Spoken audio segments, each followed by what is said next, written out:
తణుకు నియోజకవర్గం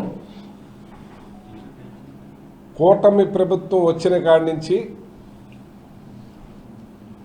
అరాచకాలు, దుర్మార్గాలు, మనుషుల్ని వంచటం, దోపిడీలు. ఈ రాష్ట్రంలో దోపిడీలో వాళ్ళ పార్టీ వాళ్ళే చెప్పుకునేది ఏంటంటే టాప్ 5లో దోపిడీలో టాప్ 5లో 5. ఇవాళ రాధాకృష్ణ గారు ఎమ్మెల్యే ఇక్కడ వరదాళ్లపాలెంలో ఫ్లెక్సీలు వెలిసినాయి.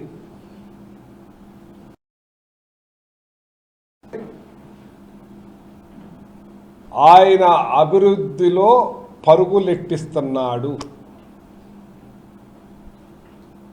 మా టైంలో మేమేమీ చేయలేదు అని ఎక్కడా కూడా భారతదేశ చరిత్రలో ఎక్కడా లేని విధంగా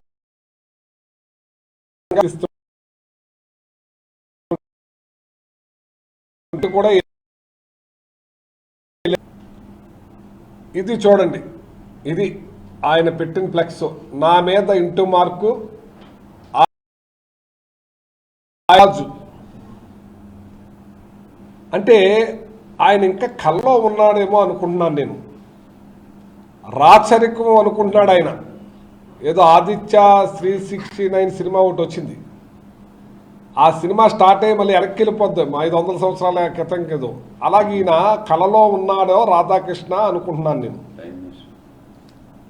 టైం మిషన్. అయితే ఇక్కడ చూశారు కదా, అది అయితే ఆయన రాచరికం అనుకుంటున్నాడు. ఇది ప్రజాస్వామ్య దేశం అనుకుంటలేదు. ఈ తణుకు నియోజకవర్గానికి నేను సామంత రాజుని. ఇక్కడ నేను ఏది చెప్తే అదే శాసనం. ఎవరి మీద కేసులు పెట్టాలంటే అక్కడ కేసులు పెట్టాలి. పోలీసు వ్యవస్థ అంతా కూడా నా కంట్రోల్లో ఉండాలి. మిషన్ వెనకెళ్ళిన అప్పుడైతే సిపాయిలు ఉండేవారు, కానీ ఇప్పుడు పోలీసులు. కానీ ఆయన సిపాయిలు అనుకుంటున్నాడు వీళ్ళందరినీ కూడా.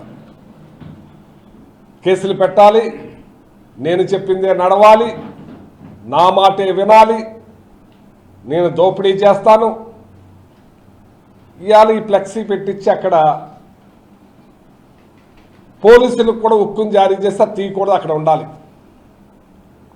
మాకు కార్యకర్తలు ఉంటారు కదా, జగన్మోహన్ రెడ్డి గారు అభిమానులు ఉంటారు కదా, కార్మూరికి కూడా కొంతమంది ఉంటారు కదా. దాన్ని ఒప్పుకోలేదు అక్కడ. అది ఎట్టి పరిస్థితుల్లో తీయవలసిందే. ఇంకొక విషయం ఏంటంటే దాని కింద ఎవరు ఫ్లెక్స్ వేశారు, ఆ ఫ్లెక్స్ వేసినోడి పేరు లేదు, ఆ ఫ్లెక్స్ వేసినోడ ఫోన్ నెంబరు లేదు, ఆ ఫ్లెక్స్ ప్రింటింగ్ చేసిన అసలు ప్రింటర్ పేరు కూడా లేదు. ఎంత భయమో చూడండి, ఎంత భయమో చూడండి. ఇవి ఎక్కడి నుంచి వచ్చినాయా ఈ ఫ్లెక్స్లు అంటే సాక్షాత్తు ఆరమిల్లి రాధాకృష్ణ ఇంటి నుంచి 12:30కి ట్రాలీలో వేసుకుని అత్తిలి మండల ప్రెసిడెంట్ చందు అనే అత్తిలి మండల ప్రెసిడెంట్ తీసుకెళ్ళి అక్కడ పెట్టడం జరిగింది వాళ్ళతోటి. అక్కడ ఒక పేరు వచ్చి, ఏం పేరు, సెవ్వాకుల వేణు, అతను పెట్టడం జరిగింది. ఇది నేనే పెట్టా, ఎవరేం చేస్తారో చేయండి. పోలీసు వాళ్ళందరూ కూడా నా మాట వినాలి. ఎస్పీ అయినా, డిఎస్పీ అయినా, సిఐ అయినా, ఎస్ఐ అయినా నా మాట వినాలని అంటాడు అతను. ఈ రకమైన ప్రోత్సాహిస్తున్న రాధాకృష్ణని నేను అడుగుతున్నాను. నేను ఒక్కసారి మీరు కలలోంచి బయటికి రండి. ఇది రాచరికం కాదు, ఇది ప్రజాస్వామ్య దేశం. ఈ ప్రజాస్వామ్య దేశంలో ప్రజలకు అనుగుణంగా నడవాలి. ప్రతిపక్షాలు ఉంటాయి, ప్రతిపక్షాలు ప్రశ్నిస్తారు, దానికి నువ్వు సమాధానం చెప్పుకునే పరిస్థితిలో ఉండాలి. మేము అడుగుతాం, కాదని నువ్వు నిరూపించుకో, చెప్పుకో. అంతేకాని ఈ రకమైన పోలీసుతోటి దౌర్జన్యం చేపిస్తాను, నేను మీ ఇంటి మీదకి వస్తాం, మేము ఎంపీటీసీలని దౌర్జన్యంగా తీసుకుపోయి మేము ఎంపీపీ పదవులు పొందుతాము. ఇది ప్రజాస్వామ్యం, రాచరికం కాదు. నిద్రలోంచి లేవు రాధాకృష్ణ గారు, నువ్వు నిద్రమత్తులో ఉన్నట్టున్నావు. ఇక్కడ చాలామంది నీకు ముందు చేసిన వాళ్ళు ఉన్నారు, చాలా హుందాగా చేశారు. చౌదరిసే మీ క్యాస్ట్ వాళ్లే, ఎక్కడ చెడ్డమచ్చ తెచ్చుకోలేదే. నువ్వే అన్నావు, నేను వైటీ రాజా మంచోడవచ్చు, నేను చెడ్డోండని. నువ్వు చెడ్డోండని నువ్వే చెప్పుకుంటున్నావు. నేనేది ఏం లేదు, నువ్వు చెడ్డోడివే. ఈ ప్రజాస్వామ్య దేశంలో నువ్వు చేసే అరాచకం ఇది కదా. నేను కూడా ఫ్లెక్స్లు పెట్టొచ్చు, మా నాయకులు కూడా పెడతారు ఫ్లెక్స్లు, ఎక్కడికక్కడ పెట్టేస్తారు రోడ్డు మీద. ఆవుల్ని కోస్తున్నది, గేదెలను కోస్తున్నది అరాచకం కాదా అని అడుగుతున్నాను నేను. దాని మీద ఫ్లెక్స్ పెట్టలేరా అనుకుంటున్నాను నేను. నువ్వు ఏ రకంగా ఆవుల్ని కోసి ఇక్కడ వధిస్తున్నావు? గోహత్య బ్రహ్మహత్య మహాపాతకం అంటారు. గోహత్య బ్రహ్మహత్య మహాపాతకం, తరాలు చుట్టుకుపోద్ది నీకు. ఈ పాపం నిన్ను వదలదు. నువ్వు క్రికెట్ బుకింగులతోటి నువ్వు మీ మీటింగ్ పెట్టుకుని నడిపిస్తున్నావు. దాని మీద మేము ఫ్లెక్స్ పెట్టలేమా? మాకు తెలియదు అనుకుంటున్నావా రాధాకృష్ణ గారు? ఇక్కడ మీరు క్రికెట్ బెట్టింగులు కట్టిస్తున్నారు, దాని మీద మేము పెట్టలేమా? పేకాట క్లబ్బులు నడిపిస్తున్నారు ఇక్కడ మీరు. ఈ రాష్ట్రం అంతా నడిపిస్తుంది, ఇక్కడ స్పెషల్ తణుకులో. ఇంకా ఇక్కడ ఇళ్లల్లో ఉన్న మంగళసూత్రాలు కూడా పట్టుకుపోయి ఆడేస్తున్నారు పేకాట్లు. మీరిచ్చే కూటమి అబద్ధాలకు నమ్మి వచ్చే డబ్బులు పోయి అప్పులు చేసుకుంటున్న బతుకులలో ఈ డబ్బును కూడా పట్టుకెళ్ళి ఆడేసే పరిస్థితికి వచ్చారు ఇక్కడ. దాని మీద మేము ఫ్లెక్స్ పెట్టలేమనుకుంటున్నారా? మీరు ఏదైతే బ్రాందీ షాపుల్లో పావలా వాటా తీసుకుని పావలా వాటా వర్కౌట్ అవుతుందని మళ్ళీ 5 లక్షల రూపాయలు షాప్ వసూలు చేసిన తర్వాత మాకు తెలియదు అనుకుంటున్నారా? మా వాళ్ళు లేరా షాపులు? మళ్ళీ బెల్ట్ షాపులు పెట్టించి బెల్ట్ షాప్కి ఎంత వసూలు చేశారు, దాని మీద మేము ఫ్లెక్స్లు పెట్టించలేమా? పావలా ఎమ్మెల్యే అని పెట్టించలేమా? మేము పావలా ఎమ్మెల్యే అని పెట్టించలేమా? నువ్వు బెల్ట్ షాపుల్లో బ్రాందీ షాపుల్లో ఇక్కడ 10 రూపాయలు పెంచారు, ఇవాళ మీరు 20 రూపాయలు ఎక్కువ మీ ఆర్కే ట్యాక్స్ చేస్తున్నది ఆర్కే ట్యాక్స్ అని పెట్టించలేమా మేము? మాకు తెలియదు అనుకుంటున్నావా? ఏదైతే నువ్వు ఆర్కే ట్యాక్స్ ద్వారా ఈ షాపుల వాళ్ళని స్కూల్స్ వాళ్ళతో బోర్డులు పెట్టించుకున్న సంగతి మాకు తెలియదు అనుకుంటున్నావా? నేను ఇన్ని చరిత్రలో ఏ షాప్ వాడితో కూడా బోర్డు పెట్టించుకోలేదు. వాళ్ళ షాప్ ఓపెనింగ్కి పిలిస్తే వాళ్ళు బోర్డు పెట్టుకున్నారేమో, కానీ ఊరంతా బోర్డులు మేము పెట్టించుకునే పరిస్థితి ఎప్పుడు లేదు. కొత్త సంస్కృతి తీసుకొచ్చాము, దాని మీద మేము బోర్డు పెట్టలేమా? ఇవాళ పనికి ఆహార పథకంలో కూడా ఏ రకంగా దోపిడీ చేస్తామో నీకు తెలుసు, నాకు తెలుసు. దాని మీద మేము పెట్టించలేమా? మాకు తెలియదు అనుకుంటున్నావా? నువ్వేదైతే ఉడదాల పాలెంలో నువ్వు వేసిన రోడ్డు మనం ఓపెన్ చేసావో అది మేము తెచ్చిన రోడ్డు అని మీకు తెలీదా?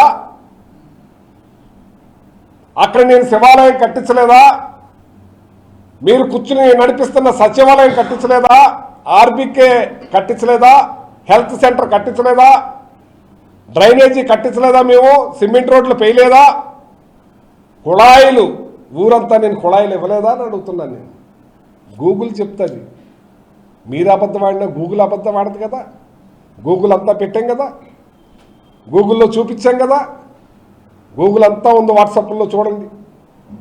నేను ఆ ఊరికి ఏమైతే చేస్తానో అదంతాను. మీరు అబద్ధం ఆడొచ్చు, నేనేమన్నా అబద్ధం ఆడొచ్చు, కానీ గూగుల్ అబద్ధం ఆడదు. ఆ ఊరికి నేనేం చేశాను, గూగుల్ మా జగన్మోహన్ రెడ్డి గారు ఏం చేశారో గూగుల్ చెప్తా ఉంది. నువ్వు ఎన్ని అబండాలు వేసినా, ఎన్ని అబోధ కల్పనలు చేసినా, 800 కోట్ల టీడీఆర్ స్కామ్ జరిగిందని చెప్పినా, మా నాయకుడు దేవుడు కాబట్టి నాకు మంత్రి ఇచ్చాడు. నువ్వు నాకు మంత్రి రాకుండా అడ్డుపడాలని ఏదైతే ఇష్ట ప్రయత్నం చేశావో, ఏదైతే బురదేశావో, కానీ మా నాయకుడు నాకు మంత్రి ఇచ్చాడు. ఇవాళ కోర్టులో ఆర్డర్లు ఏమని వచ్చినాయి? నీ మున్సిపల్ కమిషనరు నువ్వు పరిపాలిస్తున్న టైంలో కోర్టు వారు అడిగిన దానికి రాసి పంపించాడు. 24 ఎకరాలు 25 ఎకరాలు చిల్లరు, 2.5 కోట్లు టీడీఆర్ తోటి 3 కోట్లు వేసుకో, 80 లక్షలు 80 కోట్లు కూడా కాని దాన్ని నాకు 800 కోట్లు వచ్చిందని నీ నాలిక తాటి పట్ట సిగ్గు శరం ఉండాలి. ఒక మాట మాట్లాడితే ఆ మాటకు వాల్యూ ఉండాలి. వాల్యూ లేని మనిషివు నువ్వు. అసలు నువ్వు మనిషివేనా అని అడుగుతున్నాను నేను. నువ్వేం చదువుకున్నావు అని అడుగుతున్నాను నేను. సిగ్గు శరం ఉండాలని అడుగుతున్నాను నేను. అటువంటి నాయకుడు మా నాయకుడు అని చెప్తున్నాను ఈ సందర్భంగా. ఇవాళ నువ్వు ఎన్ని అఘాయిత్యాలు చేస్తున్నావు ఇక్కడ. పంచాయతీలో నువ్వే దోమల మందు కట్టించేస్తావే.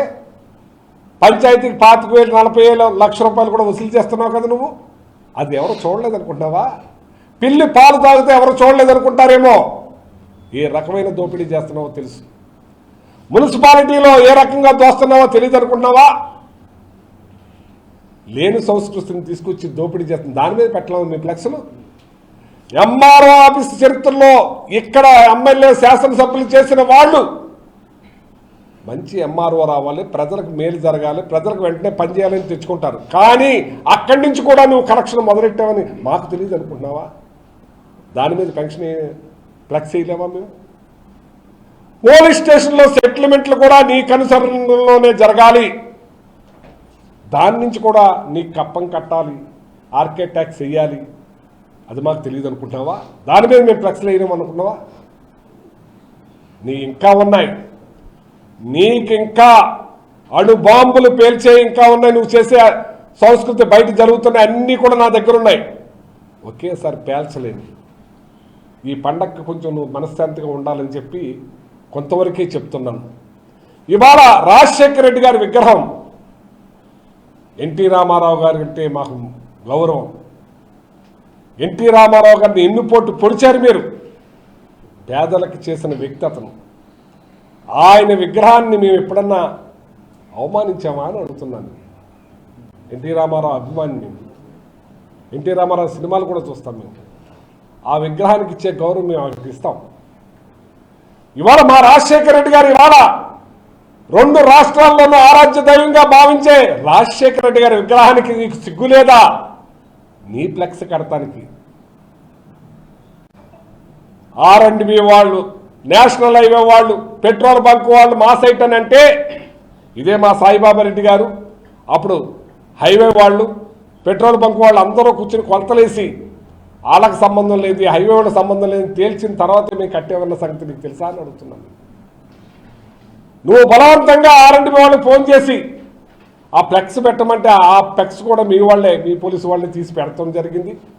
వాళ్ళ సామాన్లు ఇమ్మంటే మీ పోలీసు వారే దగ్గరుండి మా రాజశేఖర రెడ్డి గారి బొమ్మకు ఫెన్సింగ్ కడతాం జరిగింది. పండగ తర్వాత భారీ ఎత్తున విగ్రహాన్ని ఓపెన్ చేసుకుంటానికి మేము చేస్తున్నామని చెప్పి సందర్భంగా తెలియజేస్తున్నాను. ఇప్పుడైనా సరే ఈవీఎంల ద్వారా గెలిచావో, ఎలా గెలిచావో గెలిచావు. ప్రజలకు మంచి పాలన అందించడానికి ట్రై చేయి, రైతులకు మేలు చేయడానికి ట్రై చేయి. యూరియాని దోచుకుంటున్నారనే సంగతి తెలిసి మేము ఫ్లెక్స్లు పెట్టొచ్చు. యూరియా ఇక్కడి నుంచి సొసైటీల నుంచి ఏ ఏరియాకి వెళ్ళిపోయినాయో మాకు తెలుసు. అయినా సరే మేము చూస్తున్నాం. రైతుల విషయంలో మీరు చెడ్డ చేస్తున్నారు. రైతులకి మొన్న నష్టం జరిగింది, నష్టపరిహారం కూడా రాలేదు. పంట రాకుండానే మా నాయకుడు నష్టపరిహారం వేస్తారు మా జగన్మోహన్ రెడ్డి గారు. ఇవాళ జగన్మోహన్ రెడ్డి గారు లేరని ప్రతి ఒక్కళ్ళు కూడా బాధపడుతున్నారు. 3,32,000 కోట్లే అప్పు చేశాడు ఆయన కరోనా ఉన్నా కానీ. పథకాలు ఏమి ఆపకుండా కరోనా టైంలో కూడా ఇవాళ మీరు 18 నెలల్లో 3 లక్షల కోట్లు అప్పు చేసి ఏం చేశారని అడుగుతున్నాను నేను. ఈ రాష్ట్రం ఏమైపోతుందో చూడండి. జీతాలు కూడా ఇవ్వలేని పరిస్థితి, జీతాలు కూడా అప్పు తీసి ఇచ్చే పరిస్థితి. సిగ్గు లేదా అని అడుగుతున్నాను నేను. మేము పోసిన రోడ్లు ఓపెన్ చేస్తున్నాను, మీరు శాంక్షన్ చేసిన రోడ్లు కాదు. మీది ప్యాచ్ వర్క్, పెసరట్లలో లేసి వచ్చేస్తున్నాయి మీ రోడ్లు.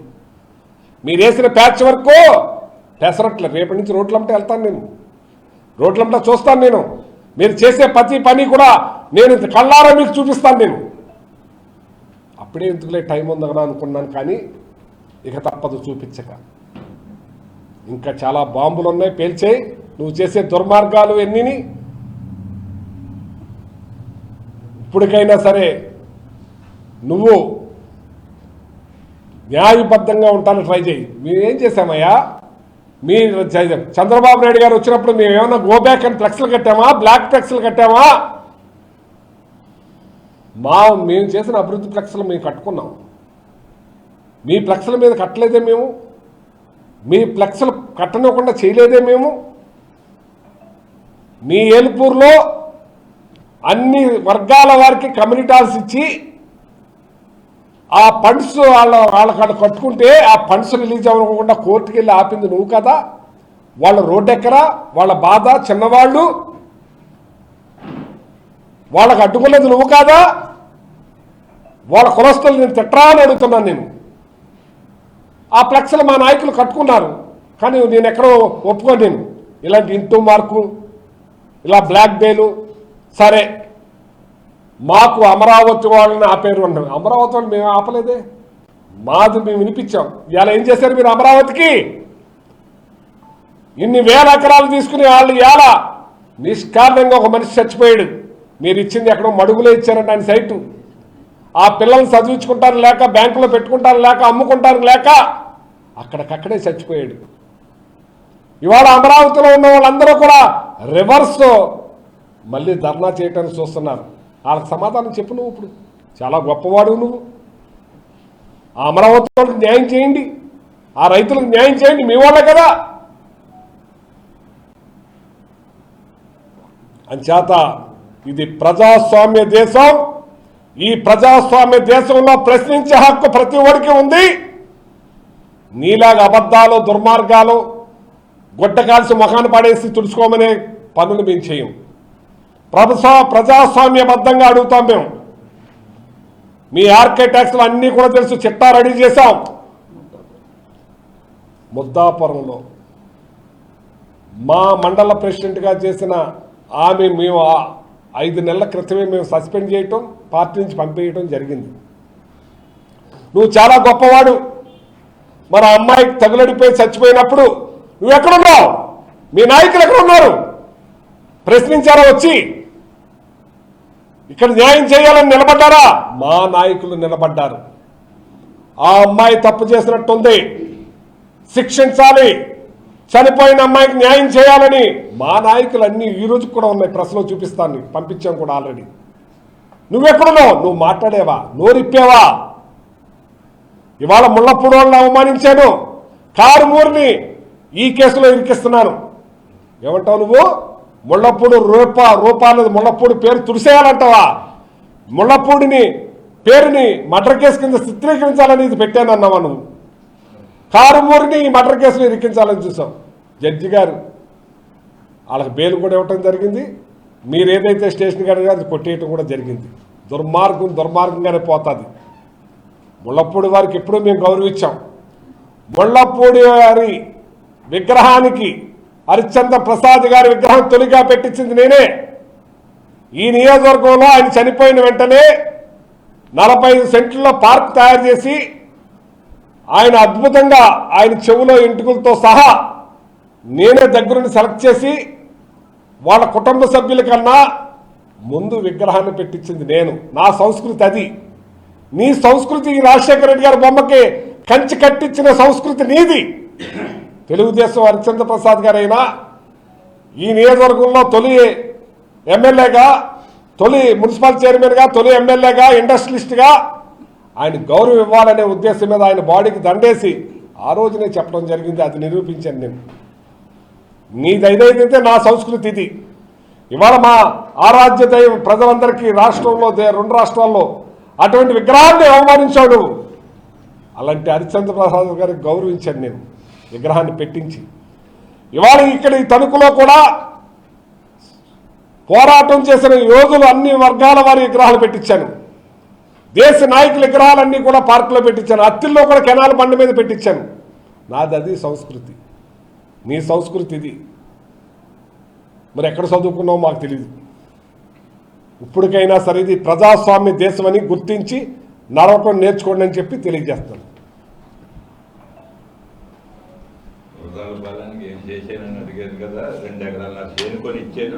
ఉడదాలపాలెం 3 సంవత్సరాలు ఉంది. 3 సంవత్సరాల్లో నువ్వు ఎకరం భూమి కొనిస్తే సొంత ఎంతనే చెప్పండి. ఉడదాలపాలెంలో 2 ఎకరాల 60 సెంట్లోటి 60 సెంట్లోటి ఇళ్ల స్థలాలు ఇచ్చాను. నేనేం చేశానని అన్నాడు కదా, ఈ రాధాకృష్ణ అడుగుతున్నాను నేను. ఒక్క 2 ఎకరాల పొలం కొని ఇళ్ల సైట్లు నువ్వు నీ నీ నీ నీ అయాంలో నేను దగ్గర 400 ఎకరాలు ఈ నియోజకవర్గానికి కొని నేను ఇళ్ల స్థలాలు ఇచ్చాను. నువ్వు కనీసం ఏదైతే నేనేం చేయలేదని అక్కడ ఇంటూ మార్క్ పెట్టావో అక్కడ నేను 2 ఎకరాల 60 సెంట్లోటి 60 సెంట్లోటి 4 ఎకరాల 20 సెంట్లు ఇళ్ల సైట్లు ఇచ్చాను. నువ్వు కనీసం 2 ఎకరాలన్నా కొని చెయ్యి. ఆ ఊరు వాళ్ళే మాట్లాడుతున్నారు కదా, నేను ఇంకా నాకు తెలియదు, అన్నీ మర్చిపోతాను. వరదాలపాలెం నుంచి వచ్చారండి. ఆ చేత ఒళ్ళు దగ్గర పెట్టుకుని మాట్లాడుతూ నేర్చుకోండి. మేము ఎప్పుడు గౌరవంగానే ఉంటాం. మీరు ఏది పడితే అది మాట్లాడేసి ఎవరు పడితే వాళ్ళతో తిట్టిచ్చేస్తే ఇప్పుడు మా కుర్రోళ్ళు కూడా మాట్లాడుతున్నారు. నువ్వు ఎవరితోటి తిట్టిస్తున్నావో నన్ను, మా వాళ్ళు ఏ రకంగా మాట్లాడుతున్నారు చూడు. ఒక్క మాట కూడా నేను తిట్టలేదు ఇప్పటివరకు. తిట్టే సంస్కృతి మాది కాదు. ఒరే ఒరే అని తిట్టిస్తున్నావు నువ్వు. ఇదేనా నీ సంస్కృతి అడుగుతున్నావు? మాకు 1 నిమిషం పట్టదు మా వాళ్ళు తిడతాం మొదలెడితే. నిన్ను సంస్కారం నేర్చుకోండి. మా నాయకుడు ప్రెస్ మీట్ పెడితే మా నాయకుడు ఫోన్ చేసి అడుగుతావంటే నువ్వు ఎంత ప్రత్యక్షంలో ఉన్నావో, ఎంత దిగజారిపోయావో. నువ్వు మా ఆటో పంజావాడిని రోడ్డు మీద ఆపి మాట్లాడినప్పుడే నువ్వు దిగజారుడుతనం అనుకున్నాను, నువ్వు ఉందాతనం లేదని. ఏదైతే నువ్వు నరేంద్ర కుర్రోడు చనిపోయాడు, ఆ కుర్రోడు చొక్కా పట్టుకున్నప్పుడు అతను మెడపెట్టి కింద తోసేసినప్పుడు ఏలుపూర్లో నువ్వు ఇంకా దిగజారుడుతనం అనుకున్నాను. ఇప్పటికైనా సరే హుందాతనం నేర్చుకోమని కోరుతున్నాను.